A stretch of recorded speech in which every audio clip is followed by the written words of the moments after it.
the city of St. Louis, you're listening to the Don't Push Pause podcast with your hosts, Justin Johnson and Lindsay Reber.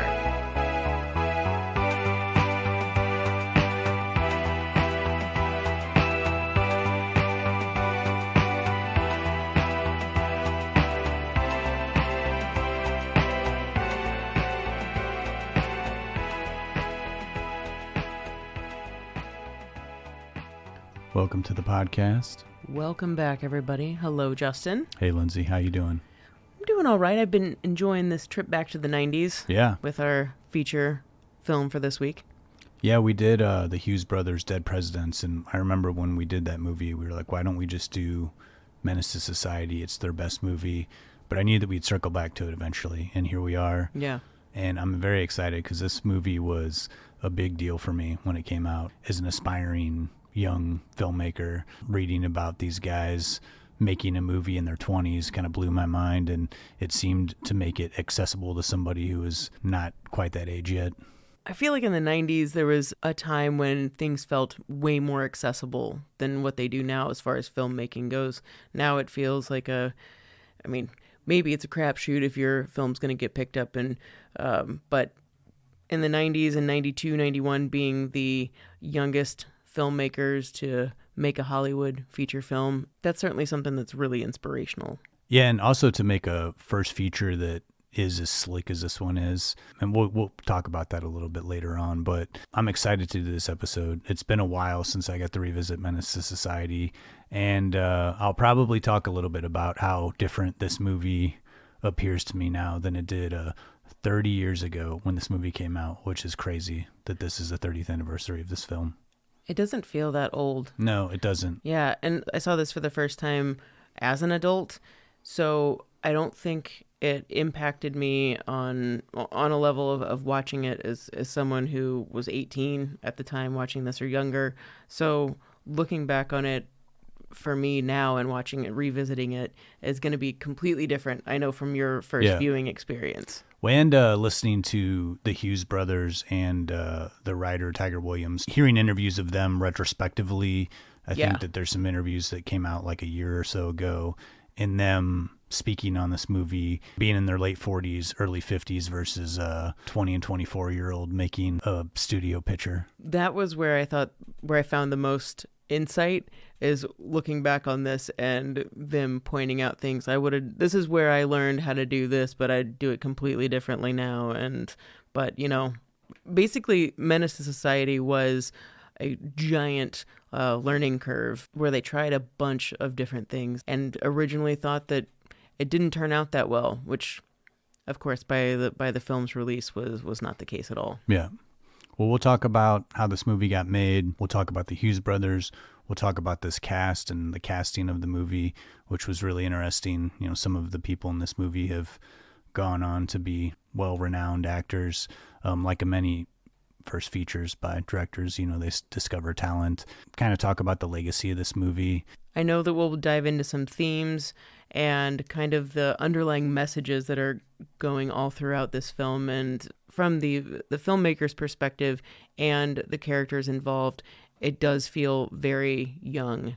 And I think looking back on it as, me being 40 looking at this, and the Hughes Brothers looking back on it, it's certainly a different, you can get a different sense out of the original tonality of the movie, what they were trying to do at the time, and looking back on it and seeing how it affects you. So themes, influences, we're definitely going to hit on that.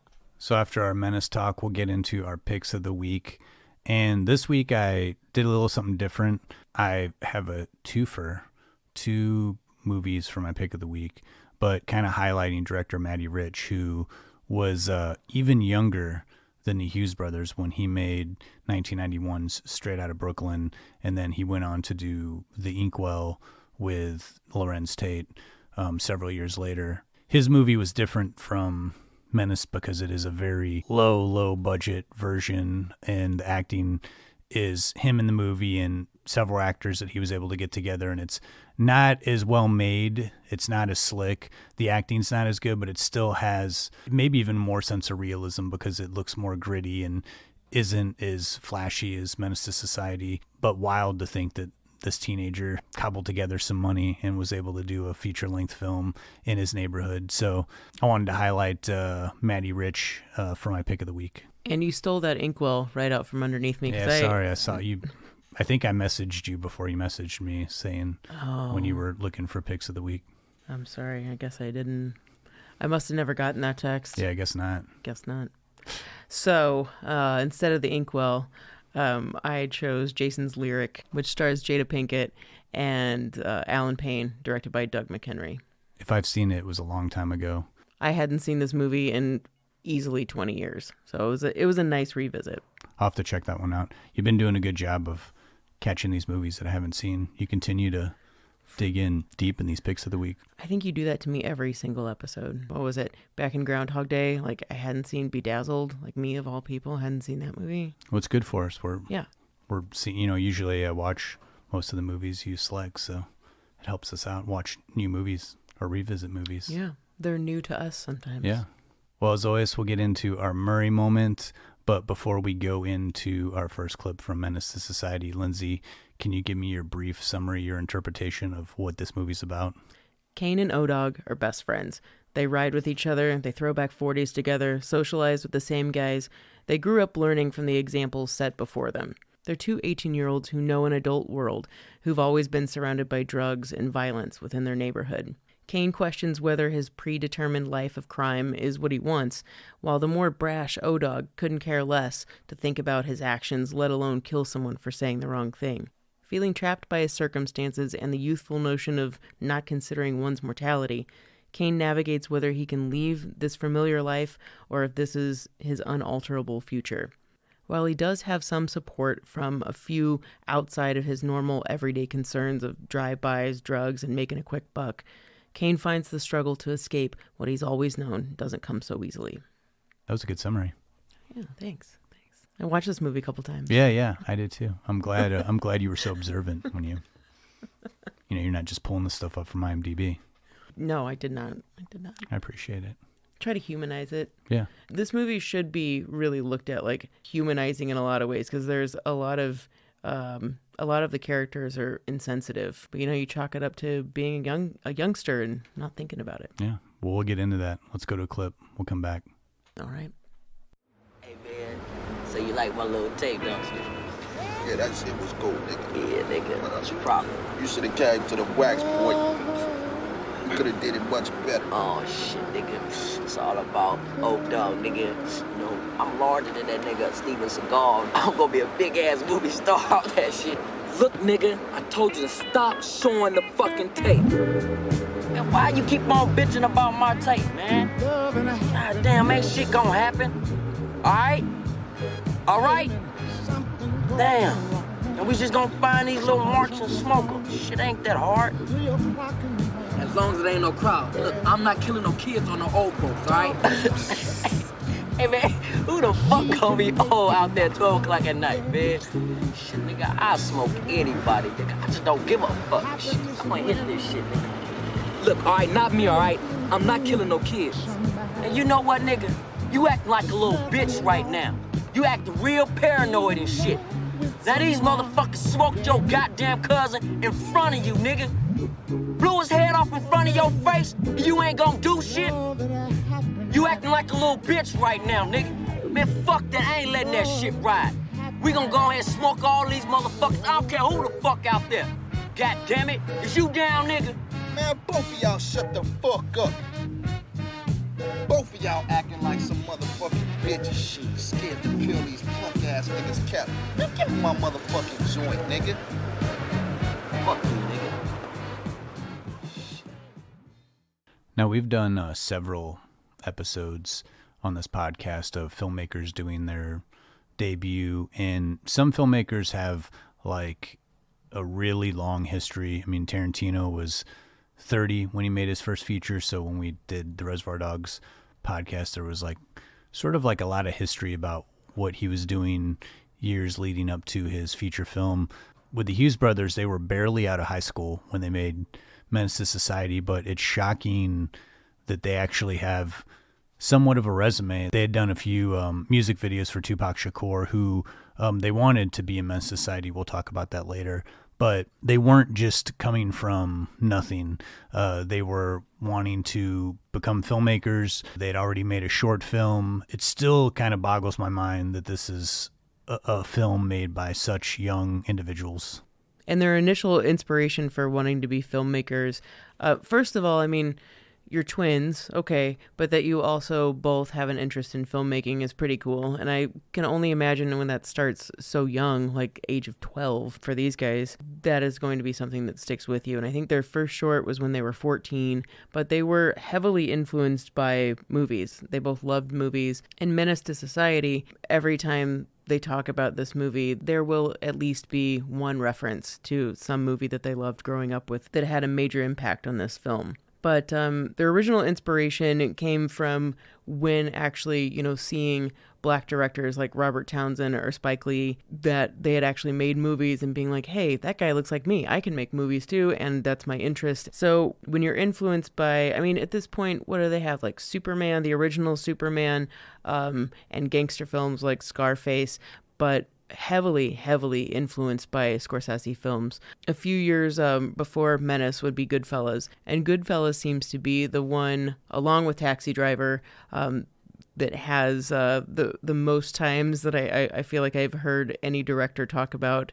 This is where that scene in Taxi Driver when they're walking up and it's like kind of like the follow shot. And you're like, wow, you really did, like, you not only were inspired by this, but you're like, I'm straight up gonna rip this off. Well, that's what I love about the Hughes Brothers is that there's so many films and filmmakers that have taken from Scorsese, but they openly said, we watch Goodfellas and use that as a blueprint for our film. Yeah. And when you watch Menace to Society, you really do see that take on Goodfellas. But I think because the Hughes brothers have something significant to say, it feels authentic to itself, even if they openly say we're ripping off Scorsese's Goodfellas through this entire film. At no point in this movie I'm like, this is Goodfellas. Like, never at all. But when they say it, I'm like, I can see how someone would take that, and that's wonderful. That is the true definition of someone that has a vision and uses their inspirations to create something new. That's pretty cool. And what's interesting to me rewatching this movie, and coincidentally, I rewatched Goodfellas last week. I happened to be there too. Yeah, you were. You came over. We watched Goodfellas with a few people. I made lasagna. Having watched that movie and this movie, both being movies that I thought were really cool and exciting when I was younger, there's certain scenes in both of these movies that have an adverse effect on me now. Like when I'm watching O-Dog, like showing people the videotape and like killing the guy in the alleyway and taking the cheeseburger. Man, that plays so much differently to me now. Like, I thought it was funny and hilarious when I was younger and like quoting this movie. And the same thing with Goodfellas, like the whole Joe Pesci killing Spider. That scene played for comedy, and now it just seems so ruthless when I watch it now and is much more serious. It's just fascinating to me that both of those movies, they have these scenes in it that are extreme violence, but there's humor surrounding it a little bit. As a young person, I think that those movies, both Goodfellas and Menace, are tantalizing, and they can be misinterpreted as glamorizing the gangster lifestyle or gangster genre. And both, I think, were accused of that when they came out. But as I've settled in and watched both of these movies with older eyes, I feel like they were right on the money as far as like showing how ruthless this lifestyle is. And it's not glamorized, because in the end of both of these movies, you see the repercussions of living the lifestyle or getting caught up and getting dragged into that lifestyle. And I know we're going to talk more about the violence that is in this film, but since you're bringing it up now, one of the Hughes brothers said when comparing this movie to Goodfellas, they weren't trying to glamorize it. Like, there's no part of this movie, do I think, watching it, that this is an enjoyable experience. Like, people die. Like, no one's happy about that happening, or maybe O-Dog's getting off on it a little bit. But this is a specific cross-section of people in Menace to Society, the same idea behind Goodfellas. Like, not all Italians are gangsters that kill people. Not all black guys that live in South Central LA are involved in this. But in these particular stories, this is who we're talking about. And I would say more so in Menace to Society than Goodfellas, This film is going to speak to an audience more so than Goodfellas, and is actually going to have an emotional impact on people who really live it, who are living it every single day. I'm not saying that there aren't Italians out there that are involved in what they're involved in Goodfellas, but Menace is a whole different ballgame. Yeah, and I think, too, that Menace is a movie that was following up on Boys in the Hood. You know, Boys in the Hood came out in 1991, and when Menace to Society came out, I think in even some of the promotions, the Hughes Brothers said they were like saying Menace to Society is going to make Boys in the Hood look like a Disney film, and, you know, This Is What's Real was on the poster. But it did come on the heels of that movie, and Boys in the Hood got a lot of acclaim. But Menace to Society feels like a movie that's less raw, more stylized. And, you know, I've watched, you know, we did Boys in the Hood for an episode. I'd watched that fairly recently. And even though that's a studio picture too and had a bigger budget, looking at Menace, it's a very much more honed in movie as far as like where the camera's going and the color palette, and making a movie that looks and feels more not like a music video, but does have like a slicker feel to it. Whereas Boys in the Hood felt like a smaller, big budget independent film. And I don't mean that in the bad way, but I do get the Hughes Brothers sort of like being cocky and saying like, this is going to be a much more ruthless movie than Boys in the Hood. There's not going to be as much of a message that's like layered in the front, but there still is a message there. And there still is perspective there. And I think that's still what makes it, to me, a powerful movie, is because you can hear and see the voice of the filmmakers. Yeah, and I know we should move on to the writing and production of this film, but one more quick thing. When comparing Menace to Boys in the Hood, the Hughes brothers thought that Boys in the Hood, in a way, was pretty arrogant. And in a way of having a hopeful, like, the story is about a kid that makes it out of the circumstances around, and they thought that while that's fine and good and a hopeful story, to them it wasn't reality. And it's not to say that like the Cuba Gooding Jr. character in Boys in the Hood, like that he doesn't exist. He does. But Menace is much more nihilistic, and I think also because it is coming from a younger point of view and perspective, that it does feel way more lived in, like you said, and way more real. And I mean, starting with the development of the script for Menace, the Hughes brothers did say with Menace to Society, they were making a film for white people, which kind of blew me away. But then when they kind of talked about it more, they said, you know, what they mean is that they kept hearing, you know, in the media and white people saying like, oh, why all this violence in black neighborhoods and why is it happening? And they wanted to make a movie that actually showed where this violence started and how much desperation there is in poverty and crime. And, you know, you need to be a part of something. And if being in a gang or if being a part of this lifestyle makes it easier for you to survive, then you've got to do what you got to do to have that message in there, but also make a very entertaining movie. And to your point about this being nihilistic, I mean, this might be the most entertaining nihilistic movie that I've ever seen. Yeah, and the Hughes brothers, I think, were really fueled by anger at this point. Like you said, in making this movie for white people to have a vision into that world, because the media and just white people in general had a bad impression of inner city black people, and leading, white people to be like, well, if that's how, black people who live in South Central live, then they deserve what they get. This is an answer to that says, this is what people who are living here are what they're going through. And they're trying to give a fair view versus what the news media was getting, and just being misrepresented. So along with the Hughes brothers, who had been developing this film while they were making music videos, and they met Tiger Williams, who was the brother of the Hughes brothers' friend in high school, Ryan Williams, who is Stacy in the movie. Stacy, I guess, was a real wildcat in high school and was into, for real, boosting cars, just to get to school. So he had some stories to throw into this. But they talked with Tiger Williams, and Tiger had worked on a few video treatments for the Hughes brothers. So the natural collaboration just started happening. They'd hang out together, talk about storylines and researched, and went out and explored neighborhoods, that all of the neighborhoods that would be in South Central, like Jordan Downs, Watts, and Crenshaw. And I think Boys in the Hood just has a blanket term of South Central. This focuses primarily on the neighborhood of Watts. And not only did they throw around story ideas, they actually talked to folks in the neighborhood. And I couldn't find the guy's name. I didn't really dive too deeply, though, on finding his name. But there was one particular person who they got a lot of stories from for Menace to Society. And even the Hughes brothers' father, they said, was a little wild. He never shot anybody or never killed anybody that they know of. But as one of the brothers said, we saw some real wild shit growing up. So once they had kind of like an idea for a story and had storylines, it was time for Tiger Williams to kind of take over, hone it, and make it into a working screenplay. And Tiger really wanted to channel every perspective that he could that was coming from what it is like to be a black male in America at that point in the early 90s. The script was being written before, and this was a big question too, when you see like the born on date of this movie being 92, 93.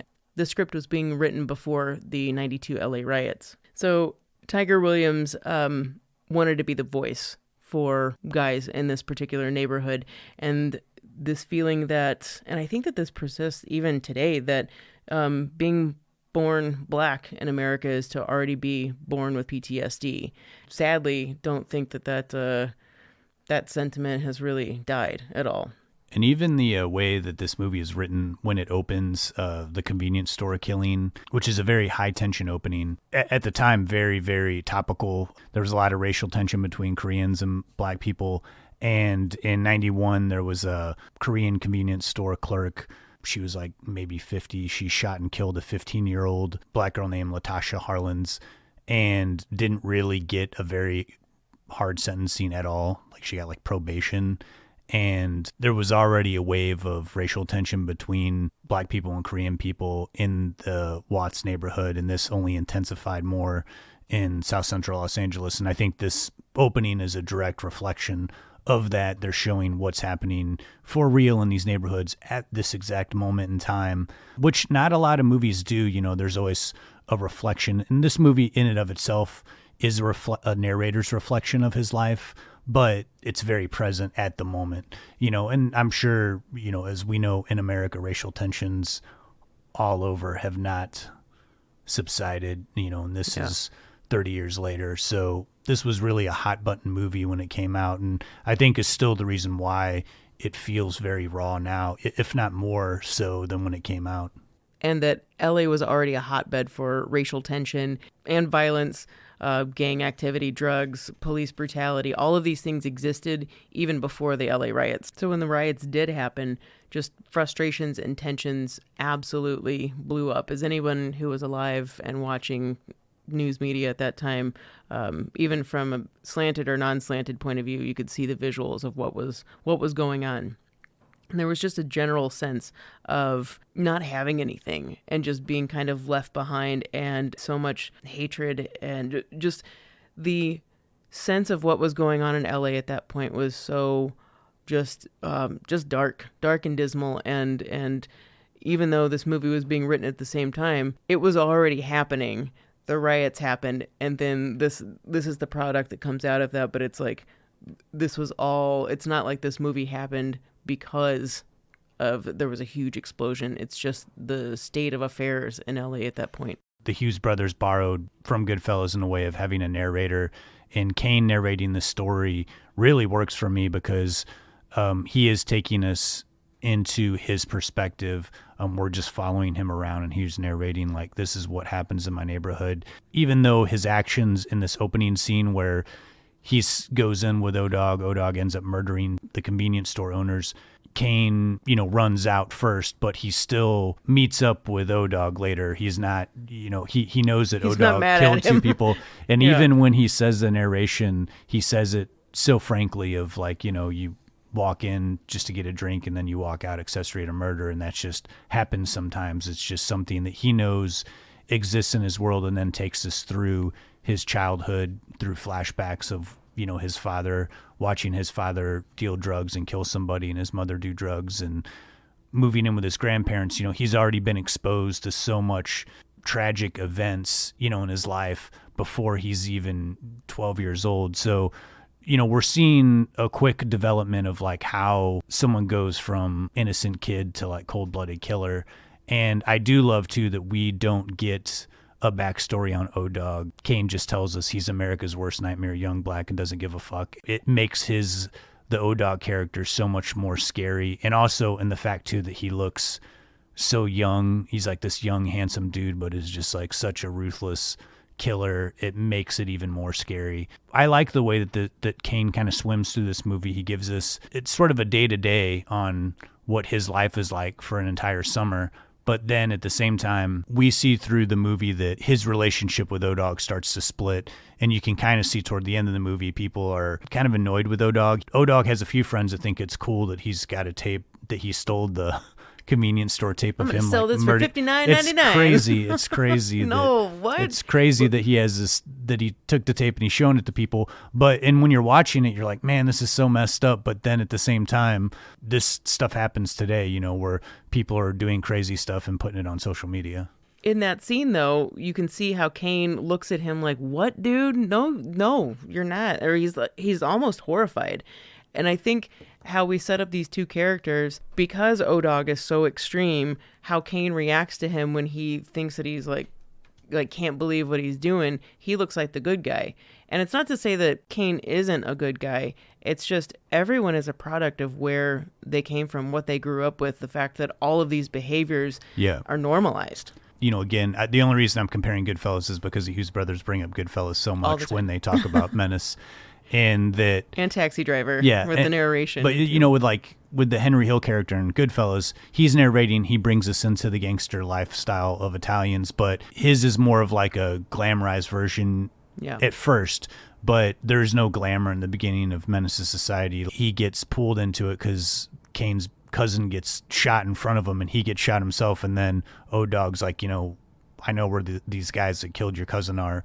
Are you ready to kill these guys? And how he almost just, there's no glamour part. I mean, later on, you know, we see him selling drugs and make a little bit of money, but at first it starts with a cold-blooded killing, whereas like Goodfellas, Henry Hill never actually kills anybody. To me, it's like a different path that we're seeing. And again, feels like very original because these are teenagers. I mean, him and O-Dog are like 18, and it's wild to see a movie that is this like gritty, where we are following two kids basically, and they're like committing crimes, but at the same time, it feels justified in their eyes because they're like, you know, I live in a war zone and I got to do what I got to do, and I'm not worried about my grandparents preaching religion. I'm not worried about graduating high school. I could be dead tomorrow. I just saw one of my friends get shot yesterday. I don't even think they're considering justifying anything. I think it's coming from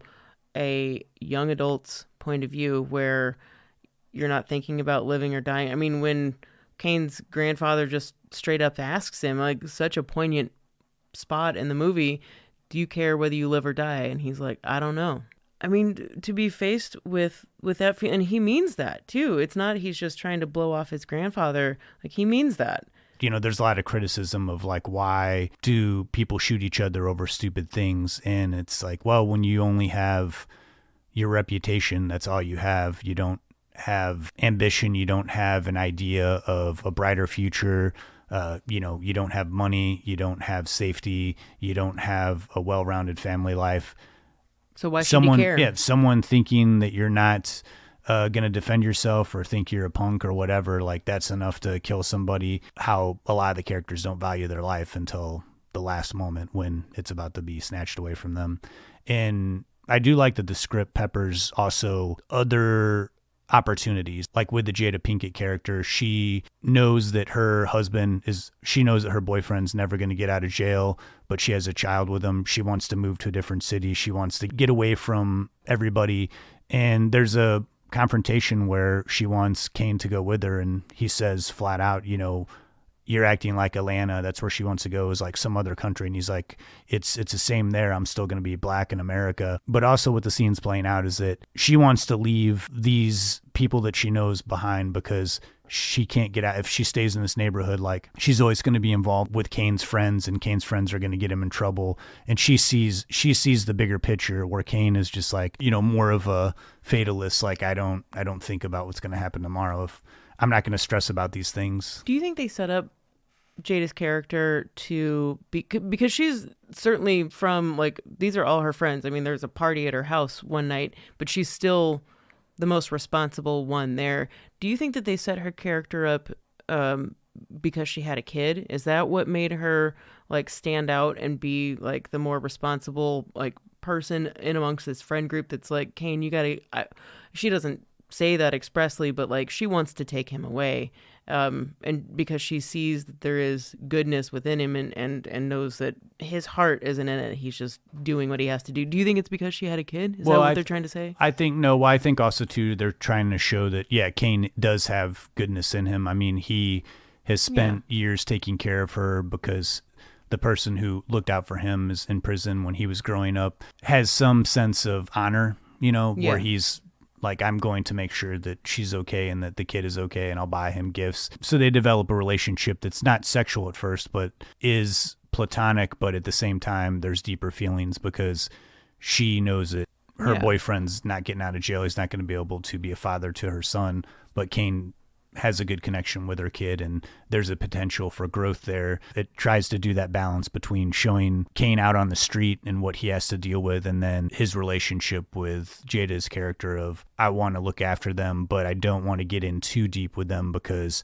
I could, die any day. Then at the same time, he's sitting there playing video games 1 minute with Jada's kid, and then he's showing him how to hold a gun the next minute. Which is a great juxtaposition between the life he lives and the life he leads. Again, with normalizing. He figures, well, this kid's going to do this anyway. I'm going to go ahead and be a dad, be responsible, and, like, show him how to hold a gun properly.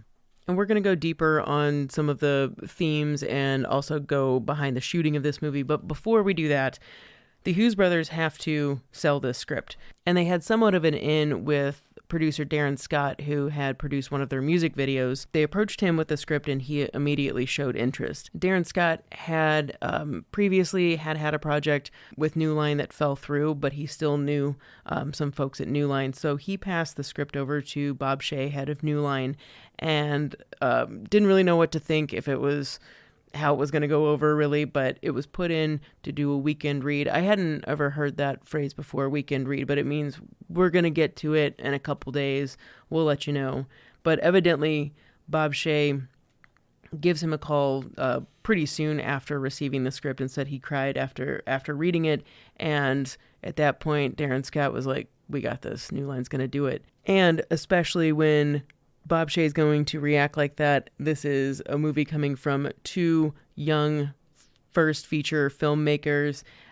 New Line is, I mean, they've got Freddie, they've got movies under their belt, but still, they were a company known for taking risks, known for trying to do things on the cheap too, but putting out quality work. With that said, Shea did want some changes in order for this movie to be put out. He was completely fine with the idea of this not going the vein of Boys in the Hood, and being hopeful that this was about a story of kids who didn't make it out, and why, what were their circumstances surrounding that. And he wanted the story to have a little bit more heart, and have a little bit less of a how-to video on how to make crack. That is pretty hilarious. Yeah. It actually shows him, like, cutting it up, and they said it was pretty authentic. They were like, can we not show people how to actually cook crack? Cut out a couple steps, because they, like, literally wrote a step-by-step version on how to make it. And the Hughes brothers were like, why? I mean, we want it to be authentic. And Tiger Williams also said they came to him with script notes of, like, we need some more drama, in the movie. And so he didn't really want to do that, but then he said he sat down and started thinking about the film, and he wrote the scene where Jada and Kane go to visit Purnell in prison, and Purnell's baby daddy. Yep, to Jada's kid. That scene, he was worried that he was going to write something cheesy, but, he sat down and really kept writing until he felt he had a really powerful scene. And that scene actually does work really well. It doesn't feel preachy in the movie, and you actually see Kane getting wisdom from somebody who went down the path that he's headed versus him getting wisdom from his grandpa or wisdom from a school teacher. This is someone he respects, someone who helped raise him essentially, and really great angle to go if you were going to write, add some drama to the screenplay. And it's an extra kind of kick into how this movie is a giant cautionary tale. It helps us really identify with Kane more and seeing what can happen to you if you don't die. The other awful thing that can happen to you, and that is you're stuck in jail. And New Line Cinema was a studio, but like you said, they would do things on the cheap. A lot of their movies were low-budget affairs, and then the hope would be that they would make a bunch of money at the box office and make a good profit because the movie was made so cheap. And that was the same thing with Menace to Society. The Hughes Brothers were given a $3 million budget. I've heard in some interviews by them basically next to nothing to film the movie. They sound like they didn't get a lot of money on the back end on this movie, which kind of sucks because it did go on to be very successful at the box office. Yeah, very low shooting budget. They shot a lot of it on location, but then they said that a lot of it was shot just on a very low rent studio set where they would just kind of move stuff around and then do several of the scenes backyard scenes and stuff like that were all shot on this one location that was kind of a rickety old warehouse building. Now, if you're watching Menace to Society after listening to this episode, again, keep in mind when you watch this movie, the style of it, in the sense that these guys were 20 years old when they're on set making some of these decisions. With a low budget, the cinematographer that they hired, Lisa Renzler, she hadn't done too many movies, but they wanted to do somewhat of a documentary style filming. So you do see a lot of that with the glide cam, going through. They pay tribute to Scorsese with the going into the house party and the cameras following Kane as he meets all of his friends and do it all in a one shot. But a lot of times with the cinematography, they just wanted to make something that looked interesting and stylized, like the scene where Bill Duke is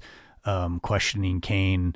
It doesn't really look like any interrogation room that you've ever seen. The lighting is hyper stylized and it almost looks like a crime noir film. They use a lot of reds in the scene, the scene where Samuel Jackson, who plays Kane's father in a flashback scene, there's all this red lighting. It looks very similar to bar scenes that Scorsese did in the 70s. It adds this extra element, a dream-like quality. This movie is gritty, but not realistic in its style a lot of times. Don't get me wrong, there's certainly scenes where they're out on the street and those look authentic, but when they have certain isolated scenes, when they're all hanging out in the room, the lighting is much, it's not natural lighting. It's reds and greens and blues and purples. It's a lot of neon. Putting a lot of filters, and it's a very different look and vibe to the movie. But somehow it never clashes with the outdoor daylight scenes that look more like documentary and following the characters around.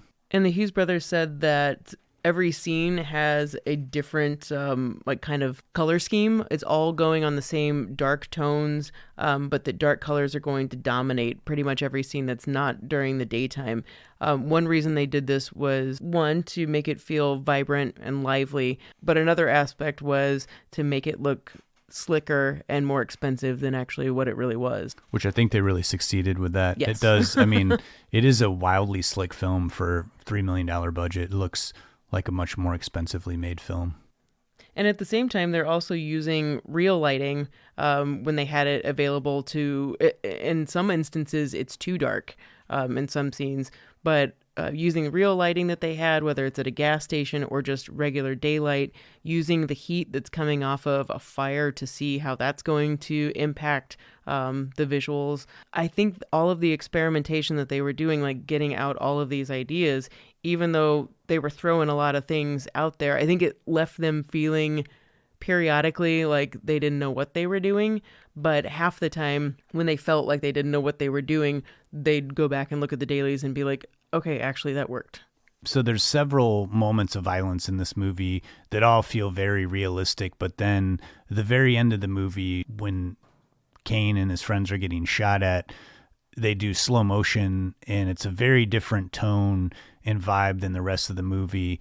And it sticks out a little bit, but I was listening to the Hughes Brothers say that if they learned anything from when they made this when they were 20 is like, if you're ever doing violence, like show it faster or in real time, like don't ever slow it down because it takes away from the impact. And I definitely agree with them there. The narration that we're getting in the flashbacks, the little quick flashes that we're seeing of Kane sort of like reflecting on his summer are more impactful, I think, than the actual violence that's happening to him on screen, just because it is slowed down. And I still think it works, and I still like that the ending of this movie stays true to its nihilist form, where there isn't a happy ending. You know, he doesn't go to the hospital again and it's only a flesh wound.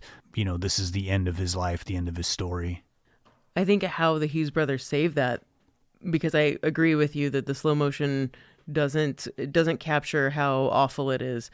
That it's Kane's narration, and like you said, the life flashing before his eyes, but him saying, going back to his grandfather asking him, my grandpa asked me if I cared whether I lived or died, and yeah, I do. And as he's like gurgling out blood on screen, but now it's too late. I mean, that's what the entire movie is about. Like, it gives me like chills, like thinking like that you work the whole way through this movie and you get literally to the final scene, and it's like brings me to tears every time. Yeah, the slow motion totally doesn't take away from the impact of the ending, which is, as sad as it is, it's oddly satisfying that it feels more honest than if it showed, you know, them all driving into the sunset together. Not that it had to have a happy ending, but I think that the movie's tone is showing us this dread throughout the entire film, and that it's like boiling over by the end. That, you know, it feels warranted. And even with Kane like gurgling blood at the end, and I mean, like everybody that gets annihilated in that last scene, it's bloody, and it's intentionally supposed to be like have a sense of heightened realism. Maybe I think one of the Hughes brothers said maybe it wouldn't actually be that bloody, but it makes an impact on you, whether it's in slow motion or not. Seeing those visuals, it makes an impact on you. Yeah, I couldn't agree more. Let's stop here. Let's take a break. We'll go to another clip from Menace to Society. We'll come back. We'll talk about this young, amazing cast, the release of this film, and its legacy that's lived on after 30 years. We'll be back soon. Now listen to me, you little bitch.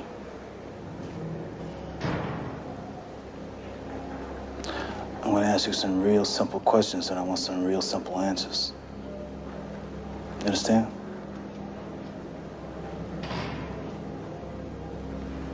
Let me get this right. You bought the bottle of beer about 11:15?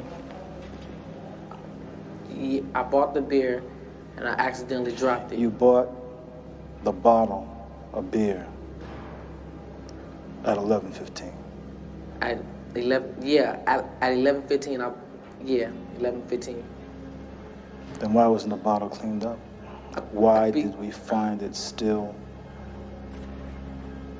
there, spilled on the floor after the shoot? After we was leaving, after I left, other people was coming in. When we was leaving. But you don't remember what they looked. But you bought the bottle of beer definitely at 12:15. Yeah, it was 12:15. Exactly. If I'm not mistaken, it was 12. Now you see something? Now you see now. You done fucked up, you know that, don't you? I see what I'm saying? I thought... No, so, you know what I'm saying? That you done fucked up now, you know that, don't you? The more questions that cop asks, the more I thought I wasn't gonna never see daylight again. And this time you said you bought the bottle of beer. I was just waiting for them to tell me they seen that damn videotape, but they hadn't. No, you done fucked up, don't you? No, don't you? No, you done fucked up. Without the tape, they had nothing. So not only was Menace to Society such a strong debut by two 20-year-old filmmakers, it was also a really strong acting debut by two unknowns, Tyrone Turner, who plays the lead Kane, and Lorenz Tate, who plays O-Dog. Both of them had been in just little bit parts in television, stuff like that. None of them had had a leading role. And also having the full weight of the movie on their shoulders, because if you don't buy into O-Dog or Kane's characters, the movie's just it's not going to play well for you. No. And I think the highlight of this movie that was critically acclaimed was Lorenz Tate's performance as O-Dog, but I think Tyrone Turner really plays a good straight man to essentially like not the villain, but like his like a sociopath. Yeah, his like sociopathic friend. Yeah. And Kane is trying to walk a fine line between being cool with all of this stuff and then not becoming that same psychopath himself. Yeah. And gives a really like layered performance. With young, inexperienced actors, like drama scenes can be a little bit harder, and there is parts of this movie that are not rough, but the acting across the board is like pretty good, especially, because Kane has like several scenes where he's kind of got to break down and shed some of the tough guy exterior. But it's such a great performance of walking a balance of being masculine and standing up for yourself, but at the same time showing a little bit of vulnerability when he's reflecting on his life. Also when he's talking to the Jada Pinkett character. And because he was a fresh face, really had only been seen on an episode of America's Most Wanted, but it was because of that performance that Tyrone Turner auditioned for this, and they thought, he has the look. This is the kid that we're looking for. They wanted fresh-faced, like, kids, but that could look adult-like, which Turner totally fits that category. New Line was apprehensive because he didn't have the chops behind him and didn't have what they thought was the skill set to, because he hadn't had the experience. And I guess his audition went well, except when they got more into it, they thought, if we get this kid an acting coach, he's probably going to turn out really well. And I guess that's all that it took, because after that, it sharpened him up. And what he turns in, the performance that he turns in this film, I think it's so empathetic in a lot of ways for the heinous things that he's involved with. I was saying to you, Justin, off the mic, that when he holds the guy up at gunpoint in the drive-thru and, we have like the funny moment that's like, give me a cheeseburger too. It's different. Like when O-Dog has a funny line after he just kills someone in an alley. I have a different feel towards O-Dog than when Kane is doing it to somebody in a car.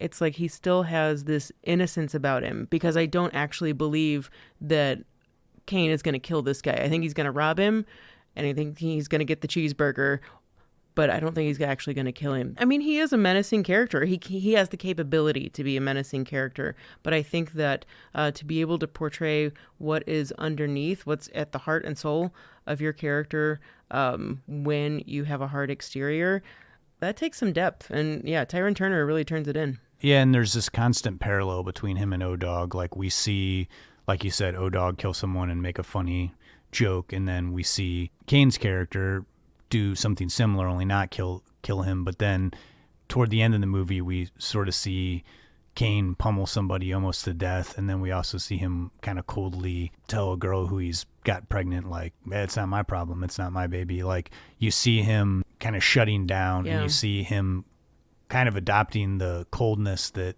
O-Dog has to deal with the realities of violence on the street. But also we see there's still like this tiny bit of innocence that we see throughout the movie that keeps like reemerging even at the end of the film. Whereas O-Dog it's not a one-note character, but it's a very vicious character who is but at the same time very like charismatic. Whereas Kane is more reserved and seems like he is more open and honest. And we see other scenes where he's actually talking to adults, where he has to have conversations with his grandparents and also at the same time using his own voice to narrate, which can also be an issue in movies where you might have someone giving a great performance, but then they also have to give this like narration vocal performance. And he really does a great job of like hitting all the beats and taking us through without it sounding like monotone. The narration is different in tonality than his actions in the movie, because it's a reflection. It's almost like him telling this story from the grave. Oof, yeah. That really smacks you in the face at the end of the movie, too. Well, we have Kane, who turns in this somewhat mature performance for a character who is still, 18, you're a kid, you're a young adult. He turns in a really mature adult performance because we see him actually interacting with people on a level that O-Dog doesn't even have the time, tolerance, or care to do. Since I bring him up, Mr. O-Dog, played by Lorenz Tate, who is, I think, a podcast favorite. We like him here. Absolutely. O-Dog was originally envisioned as a big, buff dude who, and his character is like puts off that bravado, that feeling he should be for what he does and how he acts. Lorenz Tate's body stature doesn't really match that, but it doesn't really matter because he embodies that role and he's absolutely terrifying. And I think what makes him even more terrifying in the way that, let's say, Patrick Bateman is in American Psycho, like an attractive man who is also a killer, so we think in the movie. With Lorenz Tate, he's a very attractive man and also looks like a child, especially compared to Kane, that he can pull off killing somebody and then turn around and like smile like it didn't even happen, doesn't even matter. Makes him way more menacing than the biggest, buffest dude that they could have gotten for this role. I absolutely agree. It totally makes his character more terrifying. The way his character, like, on a dime will take charge of a situation, whereas Kane's always sort of like on the sidelines of events that happen, until later in the film, he's sort of like witnessing things, whereas like O-Dog, when he has to, will like jump into a conflict and immediately like take charge of a situation, even when they're talking about going out to like avenge the death of Kane's cousin. Lorenz Tate, the O-Dog character, is just commanding the scene, but at the same time, like, you're laughing at his jokes. You feel like there's danger here, but this guy's so charming, and it does make him, now when I watch it, so much more scary, and like his character so much more ruthless, and very much like you said, like a Patrick Bateman or like a Ted Bundy type way, where this person seems so nice and welcoming and charming, but they will, like, if they have to, will like just take your life. I love the story that because Lorenz Tate was not the kind of face or the body type that they were looking for this role, when the Hughes brothers couldn't find O-Dog, they asked for the tape of everybody that was rejected auditioning for this role. And Lorenz Tate was, I guess, the first one to come up on there. And they immediately thought, man, this kid's got a fresh face. He looks a little too Disney-like he's that cute, but he nailed the audition, and he had the mannerisms, the body language, and once they had him in for a second audition, just absolutely nailed it and threw in ad-libbing, and they thought, like, where did this kid come from? And Tate grew up in Chicago, and he said that he just kind of drew on the experiences of guys that he knew growing up, and I guess it's just what landed him the role.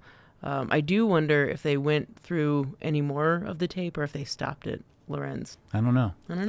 I love that this movie opens with two actors that you're not familiar with, because once actors take off in their career, usually they're defined by some particular role that like lives on in rewatches of people who love the movie.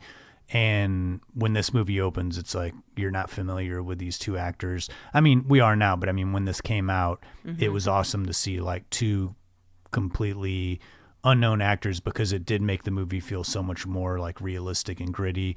You didn't have any like preconceived notion of like, oh, well, this character's played this kind of role before or whatever.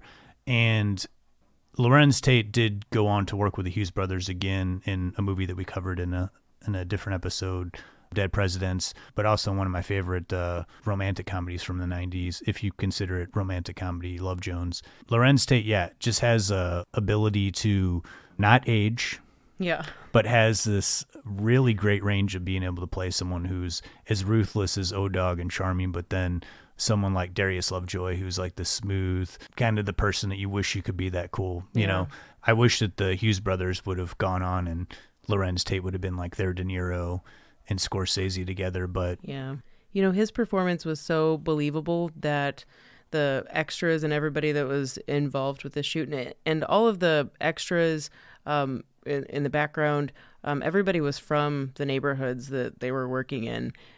That's extras, crew, security. The Hughes brothers employed everybody who was willing or wanted to be involved into this production. But everybody who was local thought that Lorenz was actually from a local gang, and I guess it took them a couple times of actually Lorenz being like, "No, man, I'm not really," and they're like, "Okay, that's cool, but no, like, where are you from?" I think that's kind of funny.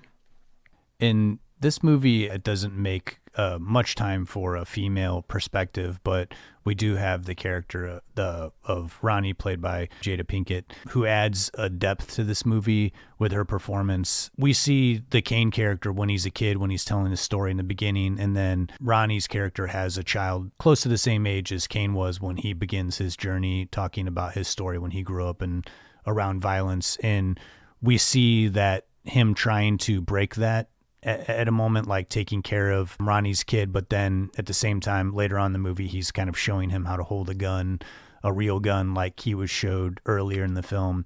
And then you sort of see how, you know, this information of violence like goes into the next generation.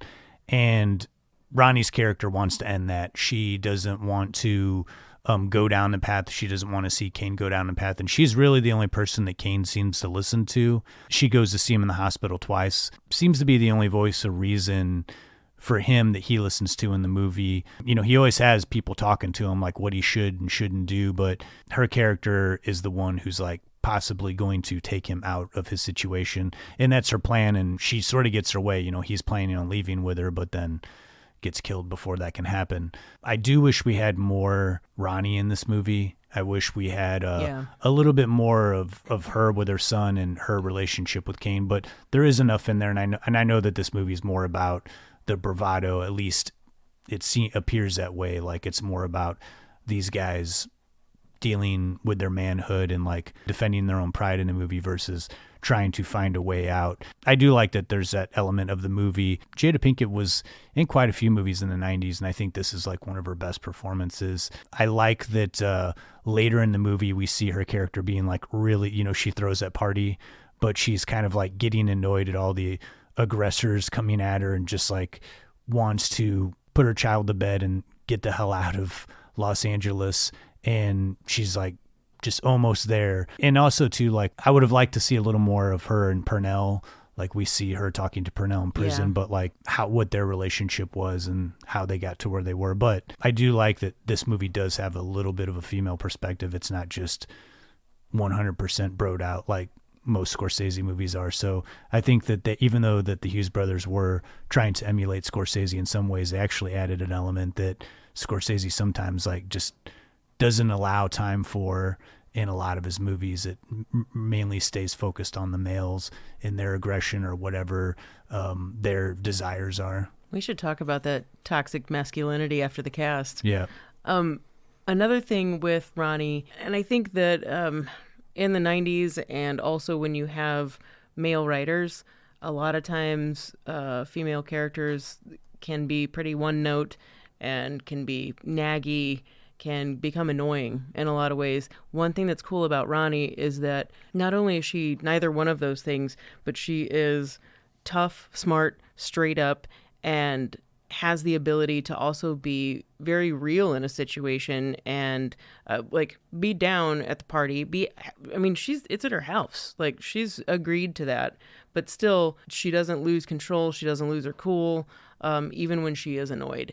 I don't know if that was originally written into the script or if that's what Jada Pinkett brought to the role. The Hughes brothers certainly welcomed ad-libbing from everybody, so I'm not sure who that came from, but the character of Ronnie is well-rounded for being a supportive character who's, you know, this isn't her story. And I agree with you. I wish there were more scenes with she and Purnell, but it's not her story. For being a supportive character, it's awesome how well-rounded she is. Yeah, I totally agree. And speaking of well-rounded, there's several members of the cast who have smaller roles, but like definitely create this community that's in the movie, like the friends of O-Dog and Kane. There's Vontae Sweet, who plays Sharif, who is the outside of Ronnie, like a voice that's like saying, let's do something positive with our lives. He's like trying to get them not to drink alcohol and following his own path of becoming a Muslim, and is trying to, I guess in some ways preach. They're like, why are you always preaching at us? He's trying to show them that there's a different path. You don't have to just give in and get caught up in crime or whatever. And but he's still hanging out with him, and they're still allowing him to hang out with him. And they do give him, again, it's like, could have been a throwaway character, but they allow this character to have scenes where he stays with Kane's cousin who's dead on the street, and he's like, I'm going to stay here. Like, you guys go to the hospital. We see that he's a sympathetic character throughout the movie. And he's not a joke either. They respect him, and in the same way that Ronnie could have been one note, so could Sharif. But he's not a joke. He's not just here's this guy trying to be like the good one amongst us. Yeah. He's not like that. And the Sharif character originally was supposed to be played by Tupac Shakur, who had a standing relationship with the Hughes Brothers. They had done several of Tupac's music videos, and Tupac had already been in Juice, which was a great performance. But he was kind of building, not necessarily his brand, but he was becoming the image of a rapper, and, had like Thug Life tattooed on his chest, and didn't want to play a character that he considered to be weak. He wanted to play one of the leads. They really wanted him for this role, and I think Tupac would have been great for the role of Sharif, but they had he had a falling out with the Hughes brothers after debating on playing somebody else in the movie. Yeah, didn't he also, he wanted to know the justification for the Sharif character to be Muslim, because he just thought, why would he even be in this situation? And I need a reason that he's converted to Islam. And the Hughes brothers were like, bro, we don't have time to go into that character. No, we're not doing that. So that was unfortunate, but Vontae Sweet does an excellent job as Sharif. Although the production didn't get Tupac, New Line, in order to help push this movie, wanted a rapper, wanted to name somebody that was in this, and they got that in the character of AWACS, who's played by MC8. I think it was MC Ren who was originally cast. AWACS, I kind of love how every time he's in this movie, it's he's really holding down the legitimacy of every single scene he's in. He's a man of few words, but I don't want to mess with him. But I also want him on my side, too. He gave a really fantastic first impression and understood the whole world that they were trying to convey with Menace to Society. And New Line was smart, as well as the Hughes brothers, to have all these fresh faces, but then pepper the movie with some veteran actors and familiar faces, even for small scenes. Samuel Jackson, he hadn't blown up with Pulp Fiction yet, but he had done like a dozens of movies, like in small roles, and gives terrifying performances in a flashback sequence as Kane's father committing a murder early on in the film. And but we had veteran actor and a huge fan favorite here at the podcast, and Bill Duke is in the most memorable and quoted scene of Menace to Society with you fucked up. You see, you fucked up there.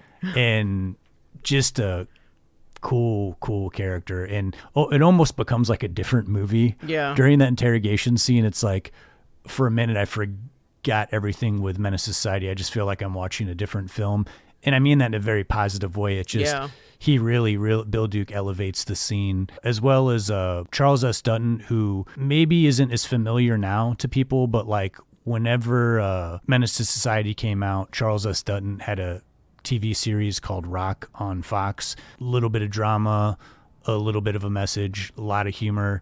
And they brought him in, I think, to kind of deliver a message. And Tiger Williams said that's the only part of the movie where whenever they're in the classroom and Charles S. Dutton is giving his speech to Kane, Tiger Williams, who wrote the script, said he kind of cringes at that a little bit, because he kind of wished he would have fleshed it out a little bit.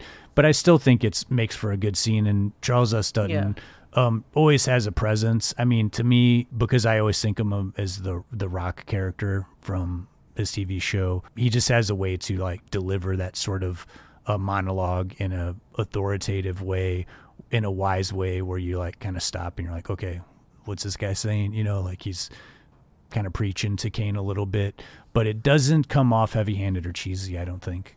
I think it's because he can be authoritative and soft-spoken at the same time and has a commanding presence, but also is very huggable, you know, in a way. Like you're going to take in his wisdom. You know, I want to throw in one more quick thing about Bill Duke, because we do love him, and he was retired from acting at this point and was directing. He'd done he did the same year before. He had done Deep Cover, which, Justin, you did that as a pick of the week way back when. But Bill Duke actually contacted the Hughes Brothers and asked them as a favor to get someone that he knew on the crew. And I can only imagine the Hughes Brothers are like, Bill Duke's asking us for a favor? I mean, that's cool.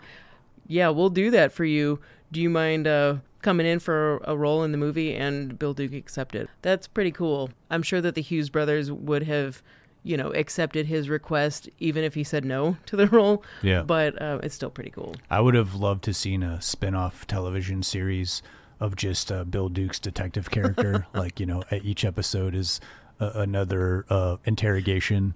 It's just the interrogator. Yeah, can you just send Bill Duke into every single Dateline situation? That guy is going to shake down anyone in like 15 minutes. Well, now you said it was 11 o'clock. Earlier you said it was midnight. He trips him up so well, and he's meant to be a pivotal moment in the movie and meant to be intense and meant to trip up Kane. Yeah.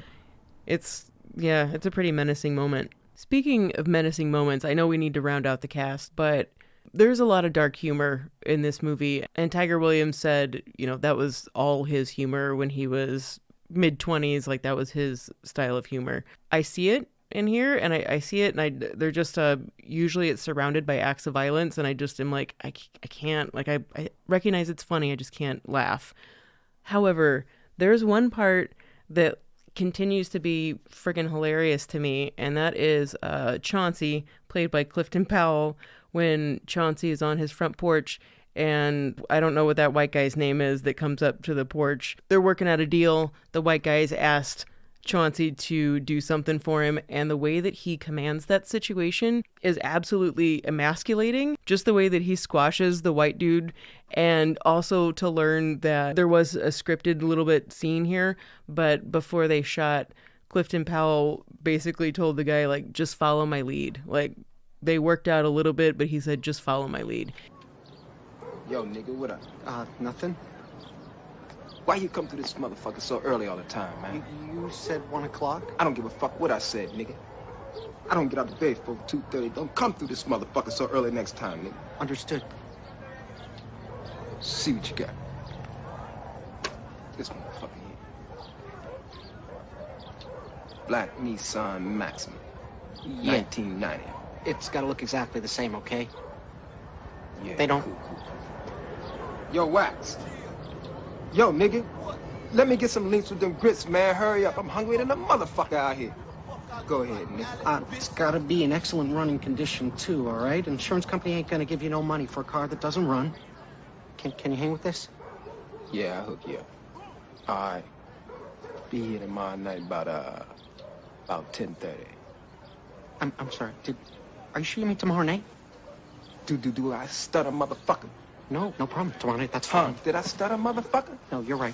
What, you scared to come through this neighborhood at night, motherfucker? Huh? No problem. You ain't too scared to have a black man steal for your funky ass, is you? You're right. Man, get the fuck out of here. Okay, thanks. Thanks. Don't bring your narrow ass up in here no more. Go on back up to Westwood where you belong. Hope you find your way down Compton Avenue, motherfucker. That scene is so good. Ugh. And he's so great in Dead Presidents. Yes. Another actor that the Hughes brothers carried over into their next film. Yeah, he's a great actor. I don't know if it was his ad lib or if that existed before, but him saying, I need some snaps on the Petro. I know that's probably one of the more quotable things from the movie. All right, so the Hughes brothers were wrapping this movie. They were heading to post-production. New Line didn't exactly want to throw a lot of money into post-production. They just kind of wanted it to get out, get done, get edited.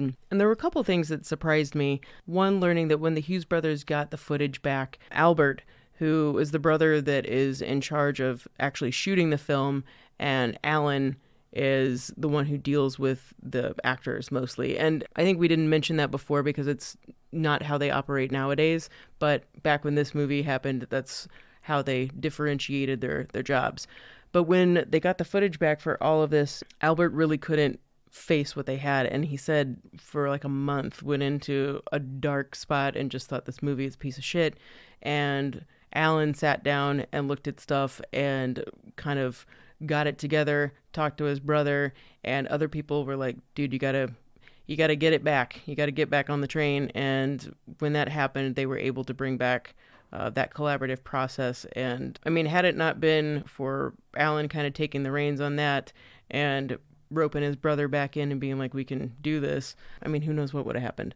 Another thing that surprised me was that with some of the footage that they got back, and this has to happen plenty of times, that scenes, how they're originally filmed, don't really cut well together. If you notice in Menace, there's a lot of fades to black or fading between scenes.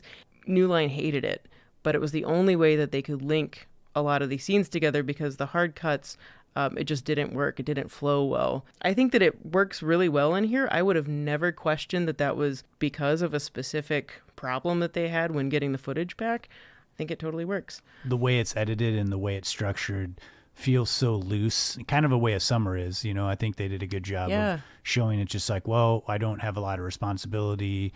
I'm going to go to this party. I'm going to have a confrontation with this person. It's very, there's not like a to B to C storyline, other than the narration that kind of is, that's the guiding point. But without that, if, you know, I think if they would have tried to do the movie without a narrator, it would have looked way more loose. Like, I think it, and I don't think necessarily in a bad way, but I do think that going in post-production and having a narrator does give at least the audience the thoughts of the character that maybe weren't expressed on the page, but at the same time, they had it narrated from the beginning. This wasn't a afterthought. Yeah. The last thing that surprised me, and again, a common thing on films, the usage of ADR when you have to put voiceovers because you don't have the audio wasn't properly recorded, or it was just too loud. There was a lot of background noise. I guess a lot more needed to be put in ADR wise on this film. And it's one thing that I feel like I can spot in movies when it happens, because it's like, it's just like a tiny twitch off and it doesn't match up. Never notice that. Never notice that at all here. I think too, because the movie moves so quickly. It has just such a breakneck pace that there's not a moment where things are resting for too long where you kind of notice it, where they always have, generally when I see an ADR scene, it's like the backs of two characters and they're like looking off at something, and then they'll run the dialogue over it because they didn't get a good take. They'll find one shot of the backs of a character and then run that voiceover, you know, the ADR dialogue over it. Or from far away. Yeah. Moment that happened that was crucial to the film that almost got dismantled was when they showed a rough cut to Bob Shea of New Line. They had already selected a lot of contemporary rap music to put over the movie, and Bob Shea was like, "Oh, the movie's great. You know, we don't need the music. We're not gonna pay for that." And the Hughes brothers were like, "That we don't have a movie if you don't use this music. Like, this is the music that these characters listen to. It's like a part of the movie." And they said they were worried at first, and then as soon as they like said their piece, they said, Bob Shea's like, "All right, we'll pay for it." And that was just, you know, a non-studio fight, which is kind of other than kind of hearing that they didn't get paid well enough for this movie. It sounded like the production and post-production of this went like relatively smooth as far as like two 20-year-old filmmakers like dealing with a studio. Man, and thank God like that there was a soundtrack that they wanted for this. The soundtrack ended up doing really well. I think it hit number 11 on Billboard Top 200, but it definitely hit number 1 on top R&B albums of the year. And Menace II Society itself was shot for $3.5 million, went on to gross $30 million. You know, it doesn't sound like a lot of money, but for a movie that was made for so little, and especially for the era, quite a success. And also went on to be like a big video rental, which is where I saw it. You know, this wasn't like a hugely promoted movie, I think, when it went to theaters, but when it hit home video, seeing trailers for it and seeing posters for it and, you know, finding it at Blockbuster. Yeah, I could pick out that poster anywhere. Without the title, I would know exactly what it was. And the Hughes brothers also said that the movie ended up going to Cannes Film Festival, and just having this huge standing ovation. And they first thought, what are we even doing here? Once the movie played, they were shocked that like a predominantly white audience would have such a reaction to the movie. The Hughes brothers have said that looking back on 30 years of Menace to Society being around, those first screenings, those first audience screenings, that people were just like their jaws on the floor, like had this look in their eye like they had just seen something so original to anything that they had seen before. Seeing looks on audience members' faces like they've been chasing that feeling ever since then, because it's hard to make a movie that's going to have such a visceral reaction to an audience, whether it be positive or negative. I think as an artist or a filmmaker, you know, you want a reaction from somebody. You don't just want to spend a good portion of your life making a movie and then having someone come out of a theater and be like, meh. You know, it's just, that's not why you do it. Yeah, and that's what the producer said, that no matter if you love the movie or you hated it, it left an impression on every person that watched it. And it was did well with audiences, was critically acclaimed. You know, some people did say that it was a very nihilistic version of like a Boys in the Hood type movie, and some people clearly compared it to Boys in the Hood and other movies that came out around that time. But I still think that it is an original film. I still think that it's like not just a time capsule type movie of early 90s black cinema. This movie has, you know, 30 years later still being talked about. Is still, I think, the Hughes Brothers' best film, though I have a lot of love for Dead Presidents. When I watch Menace to Society, it just still like feels like raw and edgy and realistic, and hasn't really lost any of its bite. And the only thing watching the movie in 2023 that hearing Tiger Williams and the Hughes brothers reflect on in a way that people have approached them saying, wow, you guys were ahead of your time, you know, 30 years later, and you were making a movie about toxic masculinity. They kept getting people commenting on that 30 years later, and they said, you know, we can't really take credit for that. Like, we were toxic. Like, this was a movie written by young dudes in their 20s, and all that was just what they were living. That was realistic, which is kind of cool that they're admitting to that, but also interesting to hear, because it's like that was just being honest about that perspective of a male. There was just like realistically that much bravado going on in every moment in this movie where there's a death. It's always because someone's questioning somebody's manhood, and that was just reality.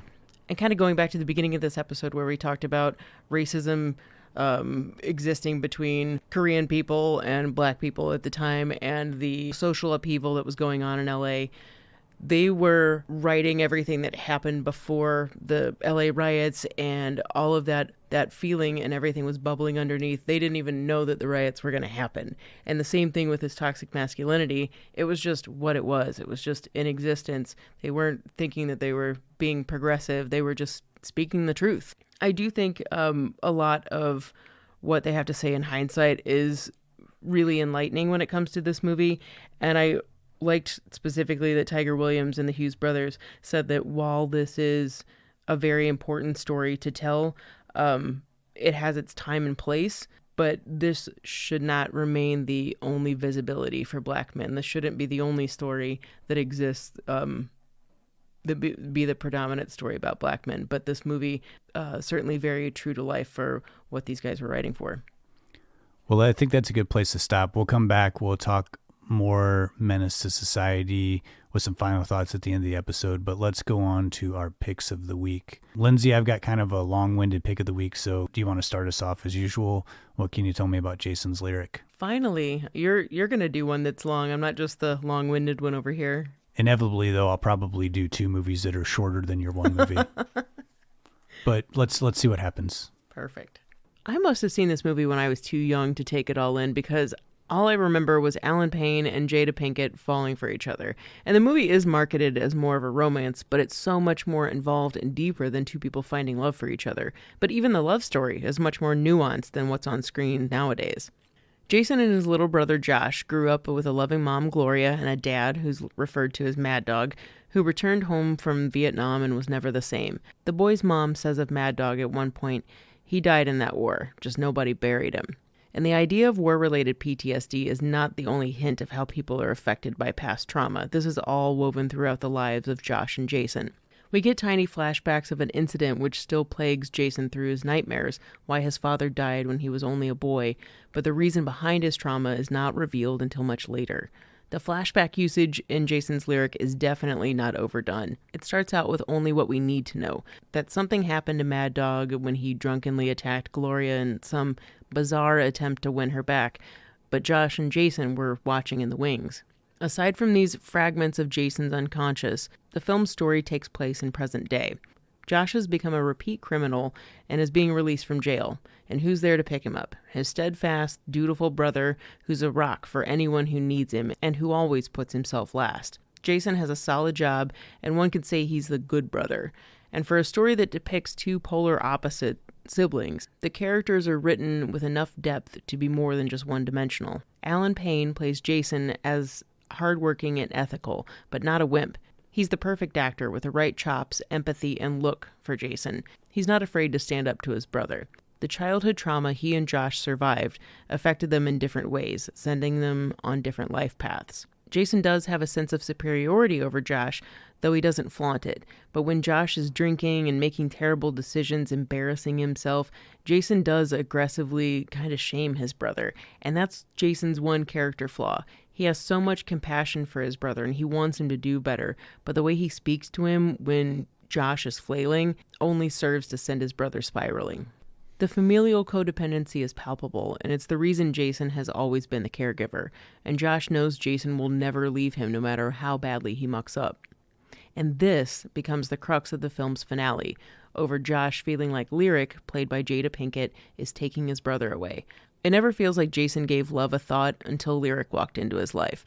He's immediately captivated, but working at a deficit. Lyric works a restaurant job where she's routinely sexually harassed, and with this element sprinkled throughout the story, I think it's great how it's integrated into the film, not like it's trying to, make a statement. And I couldn't help but think about the Hughes Brothers with Menace and how toxic masculinity was just, worked into the story without them even thinking about it. That this was an example of something very similar. It's just deeply ingrained, crappy male behavior that feels so familiar, even if you've not experienced these incidences that Lyric does in the movie. Eventually, and the film does take some necessary, believable time, Lyric and Jason find that they inspire each other. They're similar souls. She's able to break through his Teflon exterior while he gives her hope that someone else wants to escape their less than thriving life to find something better together. And these stories of Jason's relationship with his brother and with Lyric come together when Josh gets mixed up with Lyric's brother Alfonso, a local gangster who's putting together a crew for a hefty bank robbery. The love story is honestly really enchanting. It's poetic, but in a reality-based sort of way. And the chemistry between Payne and Pinkett is fire on screen. There's not a montage of them having dates and falling in love. It's a few times of them hanging out and getting deep with each other, actually connecting through their scenes of dialogue. But when it does get physical, those love scenes overflow with passion, and not a movie version of what passion is supposed to look like. I've already praised Payne's performance, but Pinkett is terrific as Lyric, a tough woman who has a soul as deep as the ocean, and though she's surrounded by this gang life, she's never let the dream of adventures and finding a simpler, quieter life die within her.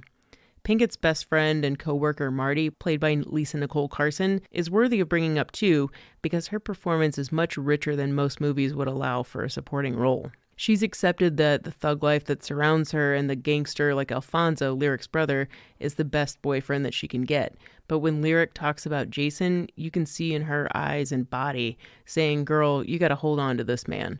And Marty's just as tough as Lyric, but instead of internalizing her frustrations with harassment and the disenchantment like Lyric does, she shovels it right on back. She can acknowledge that Lyric has found something really special in Jason.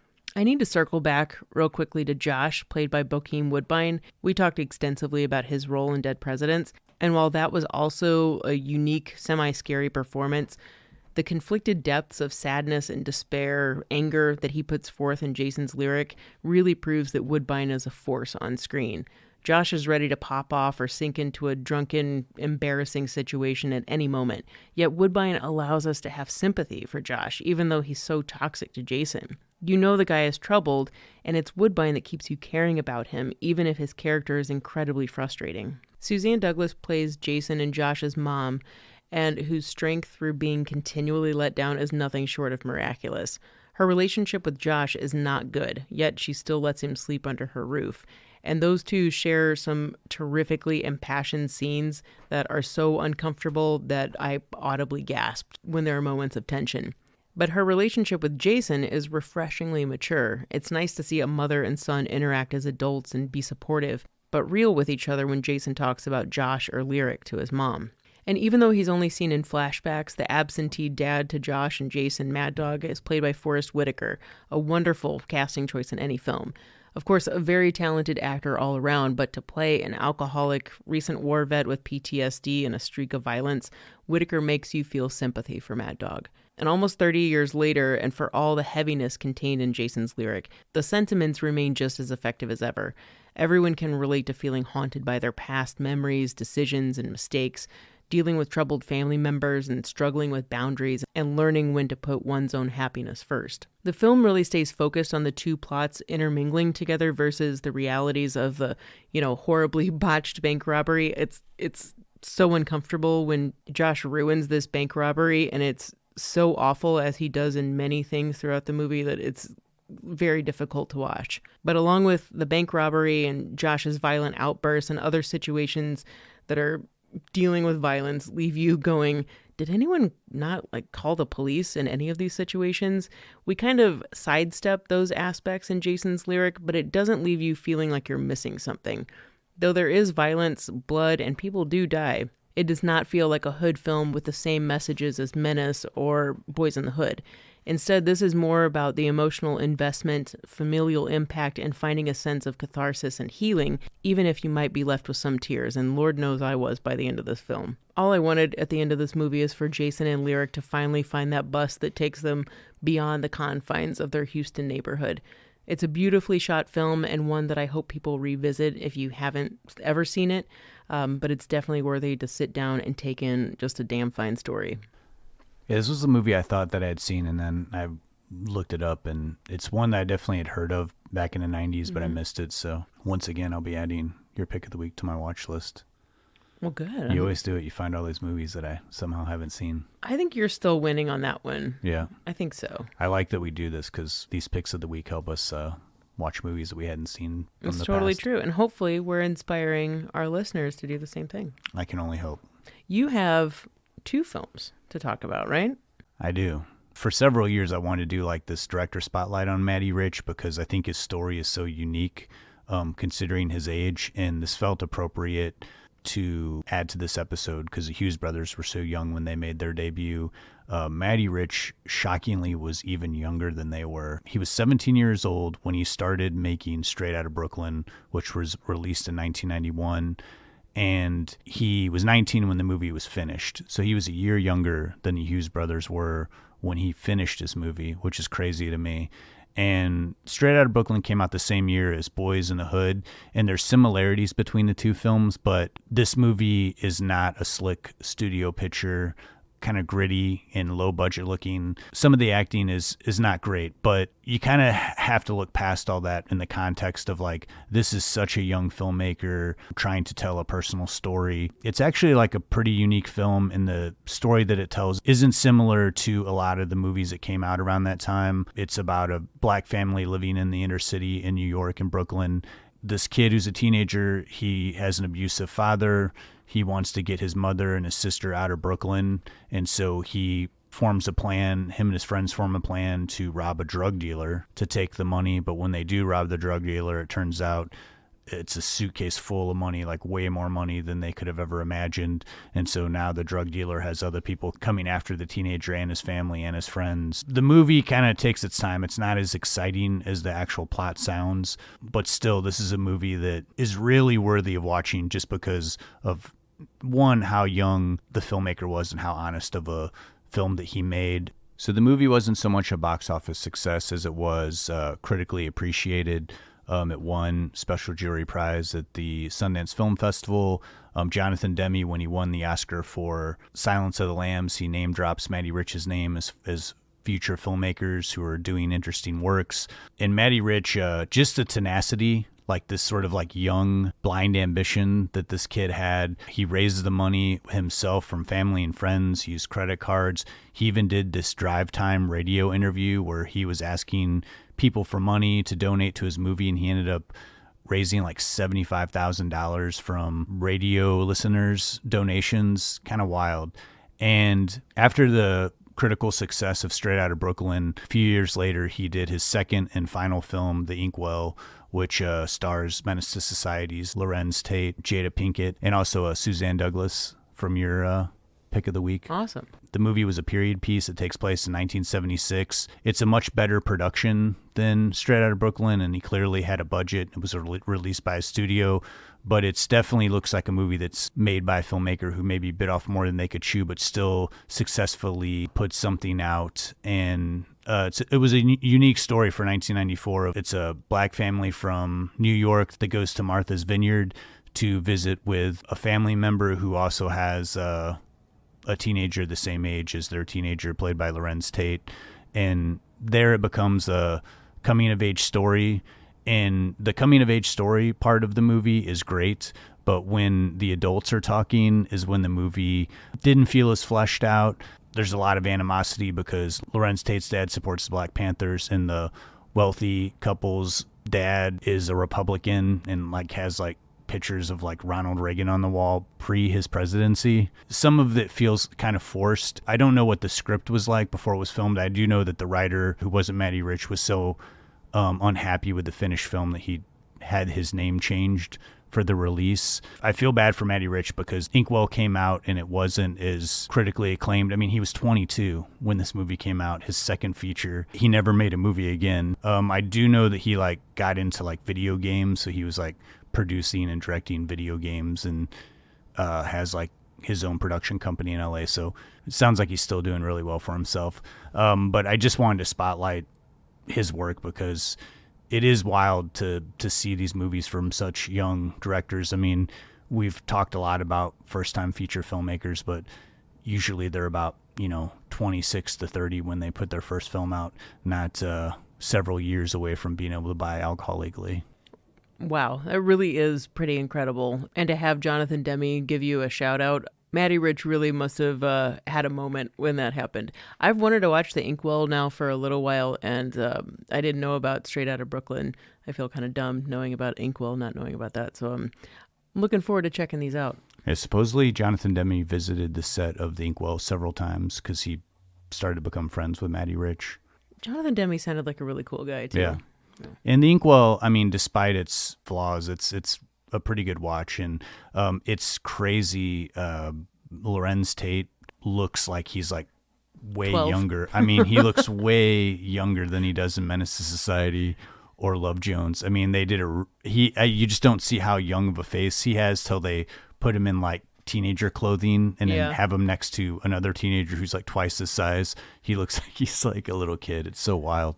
The way Lorenz Tate can transform his age is never not going to be miraculous to me. Yeah, I can't wait to check out these movies. Thanks, Justin. Well, that's 3 movies to check out to your listeners for this episode. We've never done that before, I don't think, as far as picks of the week. No. But that's The Inkwell, Straight Outta Brooklyn, and Jason's Lyric, which I will be watching soon. Here's your Murray moment.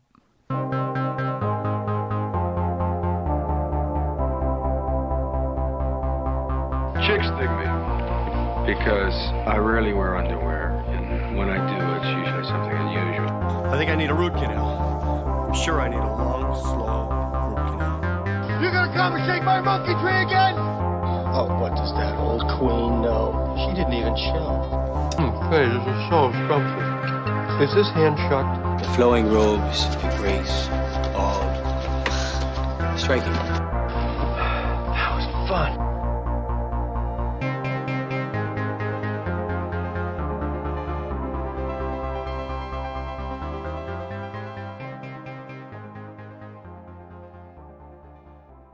So because Menace is a pretty dark movie and in a real-life horror sort of situation, I wanted to attempt to end this episode on an up note, but how? Nothing's funny about violence, race relations of the early 90s, drive-by shootings, but one thing did cross my mind about the production of Menace and how to link it to Bill. The Hughes Brothers were never shy about saying how there was a fair amount of weed usage on set, including that sweet, handsome baby Lorenz being a little high with MC8 during one particular scene. I'm definitely not throwing any shade at weed at all here, but when I thought about marijuana on the set, it immediately made me think of Caddyshack, which co-starred Billy, and was one of the most well-known productions for how high a lot of people were during filming. There were a lot of other drugs too, but let's just stick to good old Mary Jane. And with thinking about that, it made me remember a story of Bill trying to buy some weed that, was still illegal, obviously, in 1979, during Caddyshack's production. So one super late night, after midnight, there was a knock at Chevy Chase's door. Chevy Chase, of course, star of Caddyshack, was well passed out and gets up, stumbles to the door, and it's Billy Murray and brother Brian, who was writer and also co-star of the film too. "Do you have any grass?" they asked Chevy. Well, he didn't, but then he said, "Why don't you go ask Rodney?" Rodney Dangerfield, of course, who co-starred in the movie too, was only 2 doors down from Chevy. And Chevy couldn't go back to sleep after this. He had to see if these two Murrays were going to score some weed and probably wanted to horn in on that smoke session too. He also thought he better go with the Murrays because he was technically the star of the movie and the brothers might have a better chance of Rodney opening the door in the middle of the night if Chevy were with them. Rodney opens his door and the Murrays hit him up for some weed. "Oh yeah, sure, come on in," Rodney replies. And being the big name that he was at the time, the guy who the Murrays probably wouldn't question, the AWACS or Chauncey in Menace, the Murrays sure did buy a bag from Rodney that night. Rodney gives him a sandwich bag, basically just full of seeds, Chevy remembers. He totally sold the Murrays just a bunch of marijuana seeds, probably the ones he'd been taking out of his own stash not to smoke. In retrospect, Chevy said, "What's funny in your life at periods of time in this world? What kind of movie is being made where that happens? Where it's Rodney Dangerfield and he's selling you nothing, just a bag of seeds so he can make a couple $100. And Chevy's totally right. Nowadays, that probably wouldn't happen. But would Chauncey have pulled something like that in Menace? Abso-friggin-lutely, he would have sold somebody a bag of seeds. Chevy added that Rodney was, quote, outdoing the Murrays because they never questioned him after handing over the money. But did they end up getting high, you might be wondering? "I'm sure we smoked the seeds," Chevy said. The great equalizer, marijuana, on movie sets, where a bunch of like-minded folks were brought together to create unforgettable, very male-driven, albeit massively different, films. Whether coping with the harsh world of violence in your everyday, or classist elites versus degenerate slackers on a golf course, both movies were definitely fueled by some smokage, no doubt. When I was in high school, there was this rumor that if you smoked marijuana seeds, it would make you sterile. I think I remember that. I never actually looked it up because there was no way to look it up back then. So yeah. You're like, oh my God, gotta get those seeds out of there. That was not true for Bill Murray. He has quite a few children. Because would that have been the worst thing for America, is like a bunch of sterile male teenagers? Definitely not. If only that had been true. They probably did smoke a bag of seeds. There's no doubt in my mind. Yeah. Well, thank you so much for that Murray moment. Of course. Well, I'm sure we have some final thoughts to round out Menace to Society before we call it quits on this episode. Well, I was just going to say that the Hughes Brothers have split off and they direct individually now, but up until like 2010, they were still doing movies together.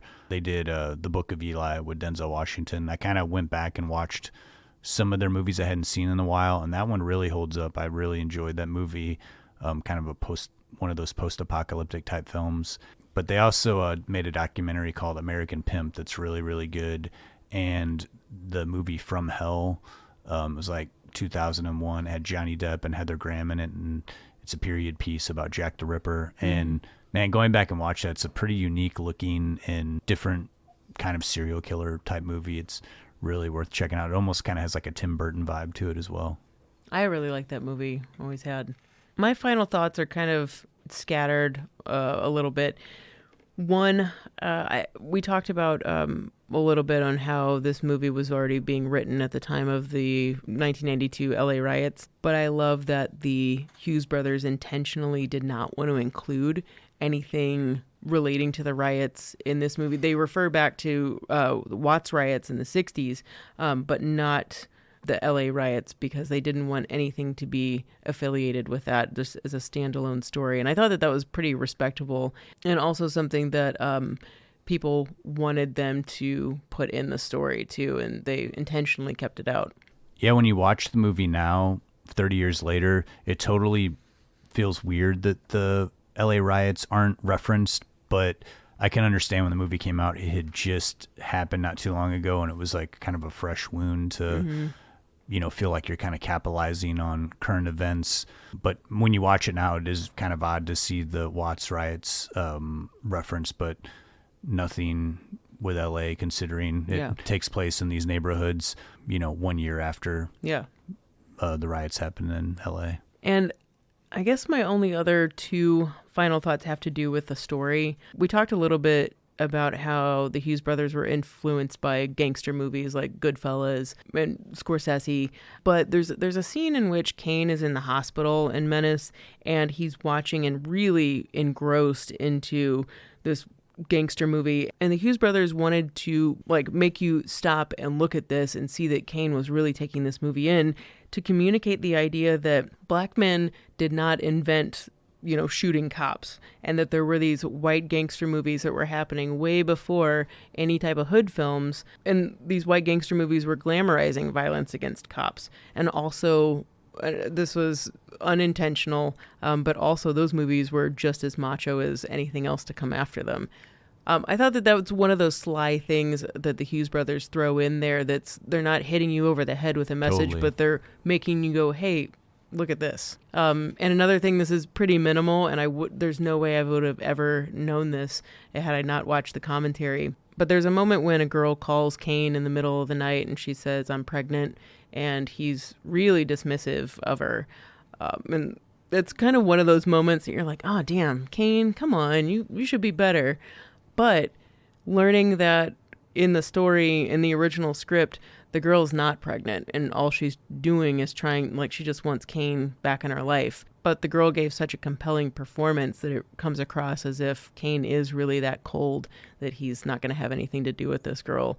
And you'd never know that by watching the movie, but I thought it was a little fun tidbit to know that actually this girl is trying to manipulate him. It's totally wild. Yeah. Well, let's stop there. Thank you so much for listening to this episode. This has been a great deep dive into the Hughes brothers. I'm glad we went back to this, even though we've covered Dead Presidents already. Well, next month we're going to do a movie that's, we've done 2 dramas in a row. We're going to move into some comedy territory with probably the most modern film that we've ever done. And by modern, I mean it came out 20 years ago. And that's Jack Black and School of Rock, which on my first watch of that already, I've noticed it's aged so well. It's there's so much heart in that movie. I can't wait to really dig in. Yeah, I can't wait to go into this. And Mike White and Richard Linklater, this is going to be a good revisit. Well, thanks again. And if you haven't already, please follow us on social media. You can find us on all those platforms. Usually we're the most active on Instagram, so you can find out what movies we're talking about. We usually put up video clips, trailers, that kind of thing. And also all of our videos now, I'm trying to get on TikTok. Trying to get us on the old TikTok. There you go. Thank you for doing that. Trying. Until next time, I'm Justin Johnson. And I'm Lindsay Reaper. Thanks so much for listening. Thanks, guys.